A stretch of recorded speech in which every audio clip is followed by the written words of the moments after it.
Hey, all you Facebook friends. This is Adam. I will be the host of this tutorial. Short Sales 101. We're going to go over the very basics of what a short sale is, why a lender or when a lender would approve one, and the benefits to the seller for when they do approve a short sale. So, like I said, we're going to go over the very basics. The basic definition, I guess, of a short sale, if you want to call it a definition, is when a lender takes less than what is owed on a property. So as an example, let's say you owe, let's say 300,000. That's 300K. Let's say you owe 300,000 on your mortgage. That's the balance of your mortgage, which is what you would owe the bank. But you've had the property listed. You've had some trouble. You fell behind on payments. So you're trying to list the property in order to sell it, to get out from under it. But unfortunately, the house isn't worth 300,000.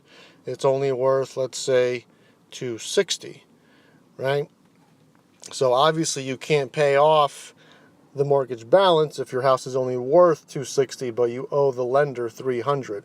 So a short sale is when a lender would accept the 260 as full payment for the 300 that is owed them, and they would do that because they then would not have to go through the time and expense of a foreclosure process. So when will a lender approve a short sale? There is some criteria. It's not like you owe less and you can just ask them and you have a ton of money in the bank and they'll approve a short sale. So one is you have to fall behind on payments. Lenders won't approve a short sale if you're making your payments on time, because even though you may owe more than the house is worth, as long as you're making payments towards that, towards the principal and interest that is owed to the lender, there's no reason for them to accept a short sale, because they're getting their money every month as they're supposed to. So you typically have to be behind on payments. You have to short it for a fair price. So again, let's say if you did owe the 300,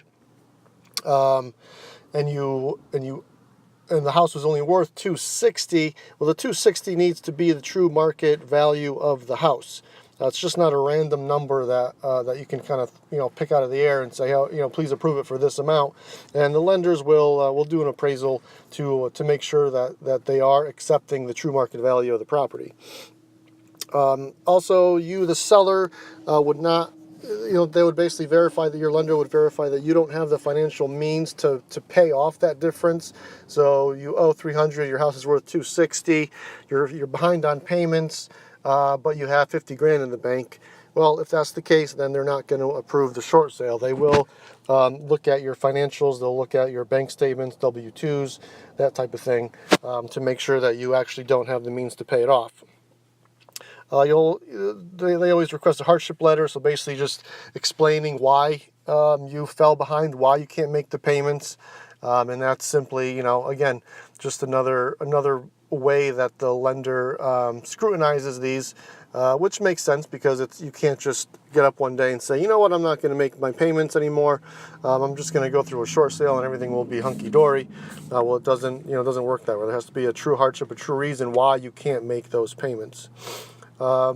Typically you'll need a ready, able buyer. I mean, there's, differences with this, but, a lot of lenders will actually want you to have a purchase and sale contract with a proof of funds from the buyer saying that, yes, they're ready to go at the approved price before they will actually approve a sale price.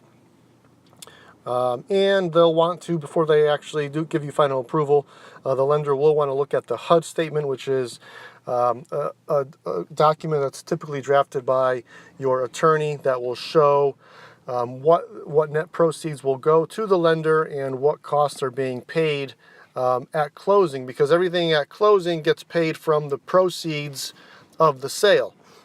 So you, the seller, you are not able to get any money at closing because you're already selling your house for less than what you owe.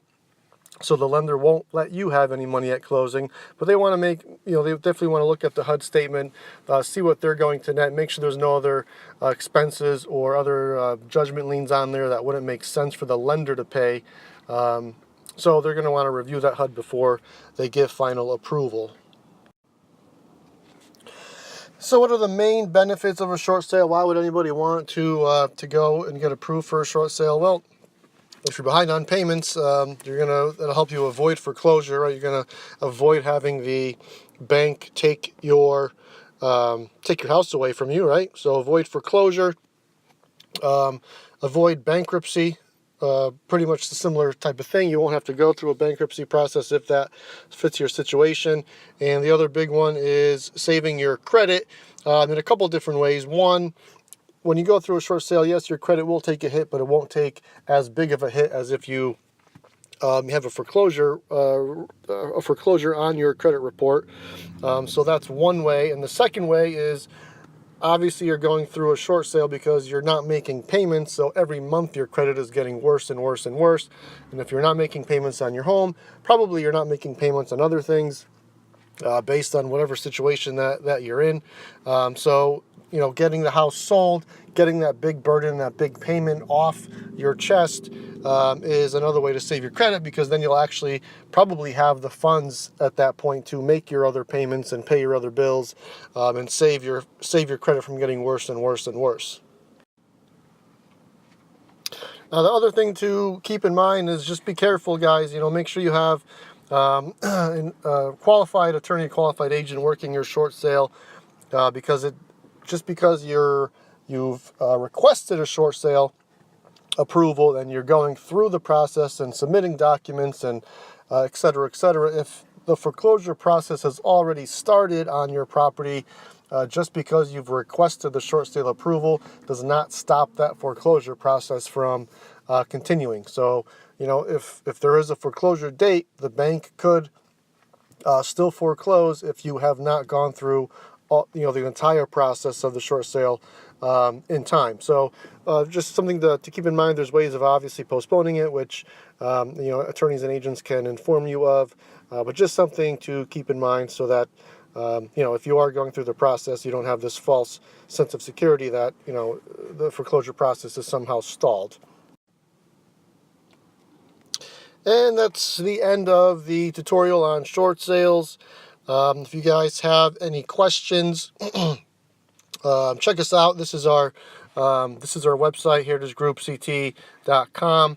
Check us out. Our phone numbers obviously on the website. Give us a call. We can answer any questions that you have, and we do have very qualified agents that can, one, answer your questions, and two, work a short sale if your situation demands it. So check us out. Thanks for listening, and we'll see you on the next post. Thanks a lot, guys.